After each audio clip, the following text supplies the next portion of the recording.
बहुत लोगों ने कहा वी फॉर विनोवेटिव के वीडियो दिखते नहीं। मैंने सबसे कहा घंटी भी दबानी पड़ती है भैया, घंटी नहीं दबाओगे तो वीडियो नहीं दिखेगा।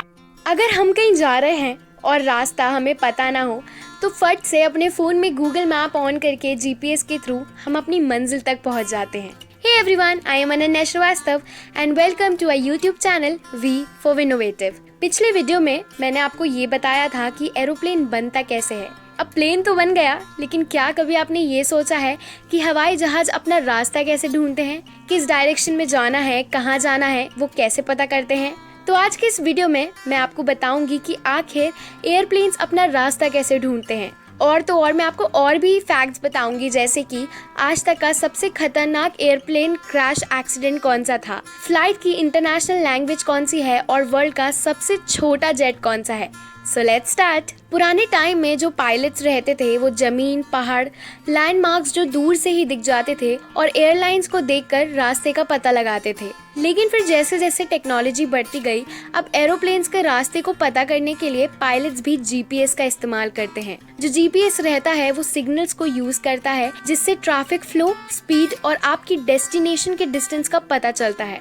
लेकिन एयरप्लेन्स में एयरवेज यानी कि रूट के रोड मैप्स होते हैं और एयरप्लेन का जो जीपीएस है वो सिग्नल्स को यूज करता है और एनालाइज करता है हवा, मौसम और डेस्टिनेशन के डिस्टेंस को। और ये सारी इन्फॉर्मेशन रहती है एक ब्लैक बॉक्स में, जिसमें सारा रेफरेंस सिस्टम डेटा और रेडियो नेविगेशन सिग्नल्स शामिल रहते हैं, जिससे जो आपके एयरप्लेन होते हैं वो एयरवेज यूज करके अपनी डेस्टिनेशन तक पहुंचते हैं। ब्लैक बॉक्स को एयरक्राफ्ट नेविगेशन का ब्रेन बोला जाता है और ये बहुत ही ज्यादा इंपॉर्टेंट रोल प्ले करता है एरोप्लेन को रास्ता दिखाने में। एक बार जब रूट डिसाइड हो जाता है तो सारे इन्फॉर्मेशन को फ्लाइट मैनेजमेंट सिस्टम यानी कि एफएमएस में भर दिया जाता है। अब जो फ्लाइट मैनेजमेंट सिस्टम होते हैं वो बहुत सारी सिग्नल्स और सेंसर्स यूज करते हैं, जिससे एयरक्राफ्ट की पोजीशन मेंटेन होती है और एयरक्राफ्ट अपनी डेस्टिनेशन तक पहुंचता है। और वो दो सिग्नल्स हैं रेडियो एड्स और ग्लोबल पोजीशनिंग सिस्टम, जिसको हम जीपीएस के नाम से ज्यादा जानते हैं। और जो आसमान के रोड मैप्स होते हैं उन्हें एन रूट चार्ट्स प्रोवाइड करते हैं। ये तो मैंने आपको बता दिया कि जो एयरप्लेन्स होते हैं वो अपना रास्ता कैसे ढूंढते हैं। लेकिन सब अच्छे से हो जाने के बाद भी कुछ घटनाएं ऐसी हो जाती हैं जो किसी के हाथ में नहीं रहती। और ऐसी ही एक घटना यानी कि एयरप्लेन क्रैश एक्सीडेंट हुआ था ईयर 1977 में, जिसको बोला जाता है the most deadly airplane accidents में से एक, और ये ग्राउंड पर हुआ था। इस एक्सीडेंट को टेनेरिफ एक्सीडेंट के नाम से जाना जाता है।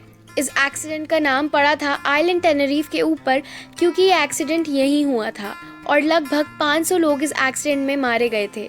हुआ ये था कि दो एरोप्लेन्स जो पूरी तरह से भरे हुए थे और लगभग 600 पैसेंजर्स के ऊपर पैसेंजर्स थे उसमें, वो एक दूसरे से टकरा गए थे in the middle of the runway. और वो दोनों एयरप्लेन्स थे बोइंग 747 पैसेंजर जेट्स। अब मैं आपको एयरप्लेन की इंटरनेशनल लैंग्वेज के बारे में बताती हूँ। मैं सबसे पहले तो ये बता दूं कि इंटरनेशनल लैंग्वेज को यूनिवर्सल लैंग्वेज भी कहा जाता है, जो किसी भी बैकग्राउंड के लोग यूज कर सकते हैं और समझ सकते हैं। और फ्लाइट्स की बात करूँ तो इनकी इंटरनेशनल लैंग्वेज होती है इंग्लिश। जितने भी फ्लाइट कंट्रोलर्स और कमर्शियल पायलट्स होते हैं जो इंटरनेशनल फ्लाइट्स में काम करते हैं, उनके लिए इंग्लिश बोलना बहुत ज़्यादा ज़रूरी है।